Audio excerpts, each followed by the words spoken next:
Mi perra vida, temporada 2025, episodio 27. Sean bienvenidos a Mi perra vida. En esta ocasión tendremos un relato que se llama Llámame, un poema de Mónica Nepote que se llama Instrucciones del patrón, la reseña del libro de relatos de mi amor platónico Patricia Highsmith, una frase robada de Frantz Fanon y en el bonus track un pequeño ensayo que se llama El grito inaudible de Rita Segato. Bienvenidos.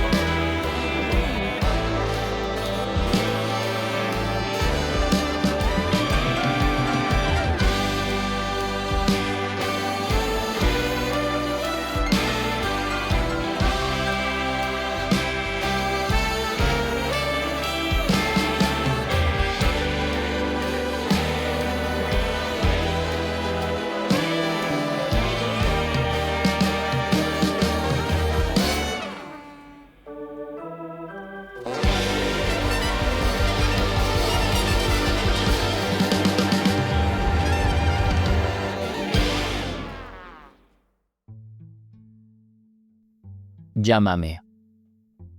Juan, aunque últimamente se reconocía mejor como John, se notaba radiante con su smoking, listo para ser el primer mexicano en la historia que recibiría la medalla Clark de Economía, la antesala al Nobel. A pesar de su corta edad, la presea solo la recibían economistas menores de 40 años que contribuyeran al pensamiento económico global. Tenía temple y contundencia, la cual demostró en un discurso sucinto que subrayó ser el primer teórico económico proveniente de una universidad fuera de Estados Unidos en lograr tal mérito, lo cual no hubiera sido posible sin la enriquecedora colaboración de diversas universidades a ambos lados de la frontera que, con el liderazgo de John, crearon un consorcio para enfrentar el problema de la reducción tan importante en la productividad de las maquiladoras mexicanas. Hizo una pequeña pausa en su disertación, que le dio dramatismo a la ceremonia. Se detuvo un segundo al ver tachadas varias líneas, en las que hacía referencia a que buena parte de esa reducida productividad, además del burnout, estaba condicionada por los suicidios in situ, en especial en empleados llevados a la fatiga máxima, y también por los accidentes fatales relacionados al nimio sueño que las jornadas les permitían. Juan prefirió no causar controversia, y saltó esa parte. Ya suficiente revuelta había en las afueras del recinto, donde centenas de policías atacaban con balas de goma y gases lacrimógenos a los manifestantes que, de los lugares más extraños, India, Tailandia, Indonesia y por supuesto coterráneos del galardonado, se unían a las manifestaciones en contra de las medidas tomadas, a consecuencia de los trabajos publicados por John. Al final, se logró contener a los revoltosos, con apenas una migrante mexicana y su hija muertas, y decenas de detenidos, a los que se les revocaron sus visas y mandaron a una cárcel de máxima seguridad en El Salvador. En la cena de gala se encontraban los cerebros y las carteras más importantes de la economía mundial. Al otorgarle el premio a John, además de reconocer que los había salvado de una problemática global, implícitamente les otorgaba un aura de inclusividad, tal como manifestaban los titulares de las notas que hacían referencia a los orígenes del mexicano, en los que su padre, trabajando en un taller, cortando ininterrumpidamente rebanadas de acero para piezas mecánicas, había pagado la educación de su hijo, y como Adalid, John, había escalado diversas posiciones académicas, hasta desarrollar en su tesis doctoral una propuesta que buscaba resolver la problemática que ahogaba a la economía. Si bien su tesis fue explorada en un par de industrias maquiladoras en la frontera, el modelo se expandió rápidamente y fue considerado la respuesta al burnout que estaba consumiendo cantidades ingentes de dinero en las empresas de cualquier rubro, y llenaba las salas de espera de psiquiatras y terapeutas que paliaban el fenómeno con una pléyade más amplia y compleja de fármacos para regular el ánimo. Los empresarios exponían en todos los foros su apremiante preocupación por este problema de salud pública, exigiendo una respuesta a todos los gobiernos para detener esta epidemia que amenazaba la estabilidad mundial. Así que, cuando la tesis de John comenzó a funcionar local y regionalmente, la noticia se difundió de inmediato, en campos de golf, cenas de beneficencia y uno que otro paraíso fiscal y sexual. Considerado al principio una medida socialista, ahora estaba dando frutos. Tan solo una pequeña inversión para mejorar la alimentación de sus empleados, dinámicas para fomentar el esparcimiento, algunas mejoras en las instalaciones para que el calor no los ahogara, lo que denominaron M-Quali, por sus siglas en inglés que significaban microinversiones en calidad de vida, eran suficientes para revertir el problema. Dado que ni los gobiernos ni las empresas podían solventar gastos de tal envergadura, John fue un paso más allá. Y en su trabajo de tesis demuestra cómo, al agregar en el recibo de nómina de los empleados de fábricas y maquiladoras un impuesto al burnout, se obtenían los recursos que, al invertirlos en industrias más lucrativas, los dividendos, además de financiar los M-Quali, obtenían ganancias que llegaban también a los accionistas. Pronto, las microinversiones en calidad de vida fueron una métrica y, por supuesto, una obligación de la salud empresarial. Y sus bonos se volvieron altamente lucrativos, así se alcanzaba una respuesta integral. En la cena todos querían una foto con John. Era curioso ver un tono de piel tan discordante entre el blanco y el negro. Ese tono moreno y sus rasgos indígenas llamaban la atención. John era el rey de la fiesta, y algunos delegados de los consorcios más grandes de Estados Unidos le habían dado sus tarjetas de presentación para que los buscara y platicaran sobre algunas oportunidades bilaterales. Al ir al sanitario, casi al término del evento, vio que en su teléfono tenía decenas de llamadas perdidas y un mensaje de su hermana. «Llámame en cuanto puedas». John volvió a guardar el teléfono y regresó a la mesa con una representante de la industria minera que estaba fascinada con las ideas de John, con quien se fue a su cuarto de hotel al salir de la cena. El papá de John tenía cada vez más dificultades para pagar al médico que atendía a su hija, por una enfermedad pulmonar que le había ido debilitando y que, a decir del neumólogo, se debió a una susceptibilidad genética a las condiciones del entorno laboral. Pero la realidad es que no pocas personas que maquilaban ropa también la padecían. El padre de John consiguió ahorrar algo de dinero y compró una moto usada para repartir comida al salir de su segundo turno. Esa noche se le cerraban los ojos de cansancio y se impactó contra un auto detenido en un semáforo. John buscó a la pelirroja que se había ido en algún momento de la madrugada, pero dejó una nota con su número indicándole que le llamara. Obedeció, pero lo mandó a la contestadora. Aprovechó para ver la lista de mensajes que no había respondido y comenzó por el último que le mandó su hermana. Papá murió. Llámame.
Instrucciones del patrón.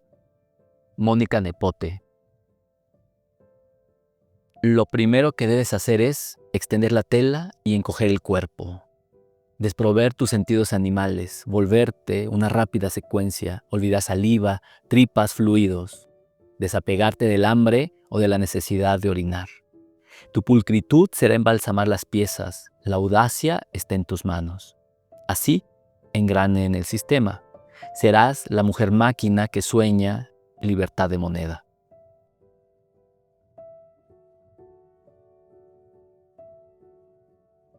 Relatos, de Patricia Highsmith. Desde que a través de la película Perfect Days descubrí tardíamente a Patricia Highsmith, me enamoré como solo se puede enamorar de lo imposible, de manera irredenta. Así que me afané en conseguir sus relatos, que incluyen 11 pequeños cuentos misóginos, crímenes bestiales, A merced del viento y La casa negra. Es un volumen robusto en páginas, pero particularmente en maestría literaria. Cada cuento es increíble, son mordaces, creativos, novedosos, incluso para los tiempos actuales, y por supuesto negros.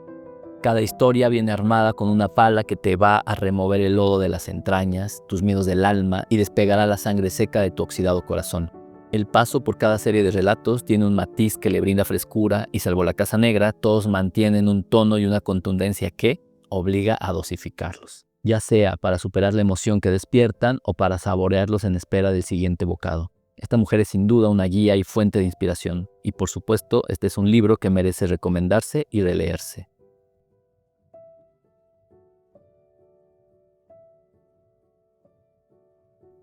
Frase robada.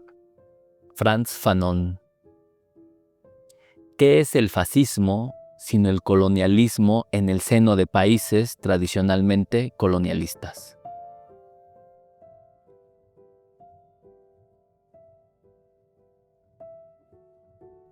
Bonus track.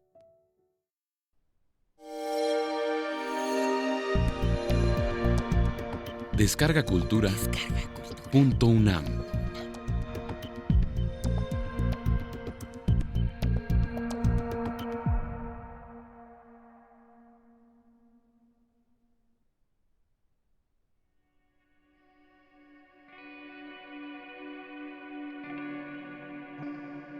El grito inaudible. Rita Segato.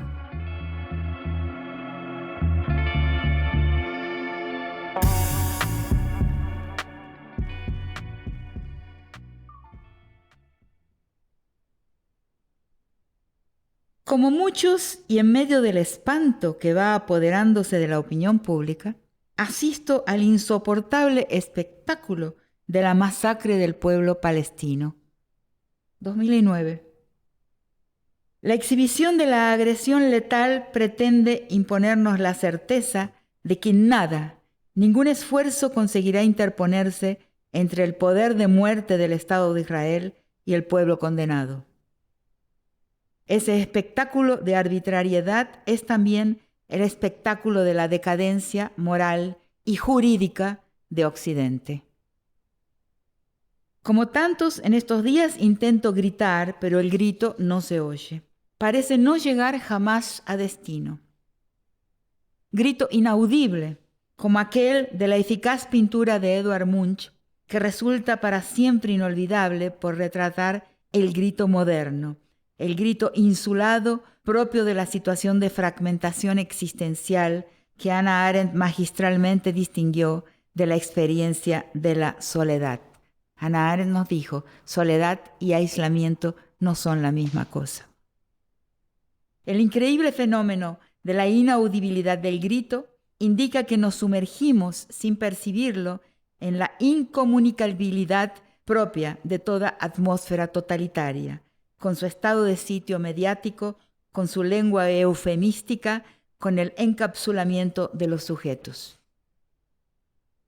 La gritería general que se condensa en textos como este mismo, convulsivos, desasosegados, en desvelo, no sale de la boca y no alcanza a sus interlocutores.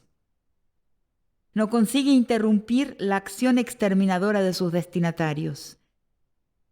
La escritura se ha vuelto intransitiva.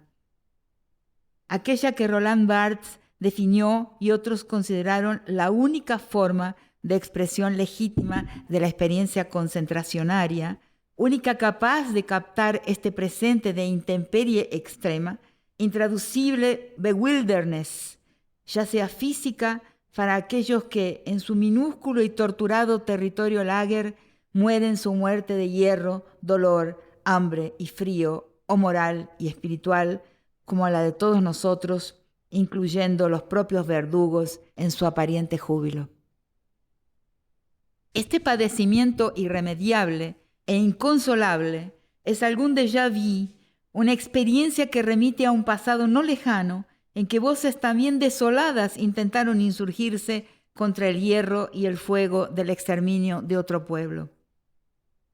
Es indiscutible el parecido, tanto en la acción como en la reacción desatada con el evento de la invasión de Irak, que, en la época, no consiguieron detener los gritos eminentes y asombrosamente inaudibles, porque inocuos, de autores como Gabriel García Márquez, José Saramago, Gore Vidal, Mario Benedetti, Eduardo Galeano, Harold Pinter, Susan Sontag, John le Carré o Noam Chomsky. Nada consiguió, en aquella ocasión, interrumpir el avance de la letalidad. Elocuente fue en aquellos días todavía próximos la carta respuesta de Federico Fasano, director del diario La República del Uruguay, al embajador norteamericano en ese país, publicada en separata de su periódico el 30 de marzo de 2003. Ella iluminaba una a una exhaustivamente las numerosas coincidencias entre los Estados Unidos post 11 de septiembre de 2001 y el régimen de la Alemania nazi. Críticas todas feroces y convincentes que poco significaron frente al avance del fuego genocida. Voces optimistas se alzaron para afirmar que nunca la opinión pública mundial había alcanzado tal nivel de lucidez frente al poder imperial. Pero la única y mayor diferencia entre la irracionalidad contemporánea y la de la Alemania de la Shoah es que hoy la evidencia se encuentra expuesta y la opinión pública antepone su grito frente a esa evidencia. Pero el grito, por una razón que debemos examinar, se tornó inaudible y el clamor sordo. Todas las soberanías fueron suspendidas y los derechos y recursos de todos los pueblos fueron alienados cuando el poder de muerte se consagró como ley única a los ojos del mundo, con la invasión de Irak y hoy con la devastación de Gaza.